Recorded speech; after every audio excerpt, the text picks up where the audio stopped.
Pa sigurno smo zadovoljni, ker igrali smo proti enega nasprotnika, ki je kvaliteten nasprotnik, ki je dobar nasprotnik. Moram reći da sam zadovoljan s odnosom do igre. Na koncu 3:0 ko smo zmagali, nije mehna stvar. Prva tekma, glavno igriše, to u prvih 10-15 minuta se vidjelo ta neka impresioniranost, vam rekao, mojih igralcev, mojih fantov na sve to, pa potem je sve teklo onako kako treba. Zadovoljan sam, mislim da smo na dobri put i upam i verjamem da bomo tako šli naprej.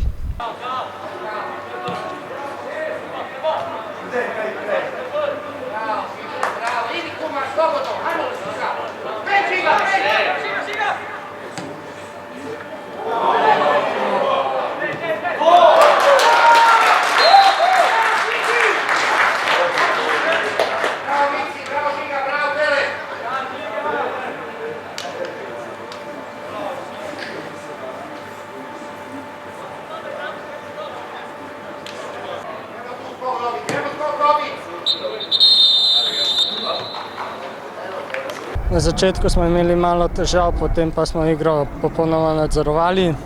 Imeli smo posebej žoge, zabili smo že v prvem polčasu 2 gola in potem mislim, da se je vse umirilo.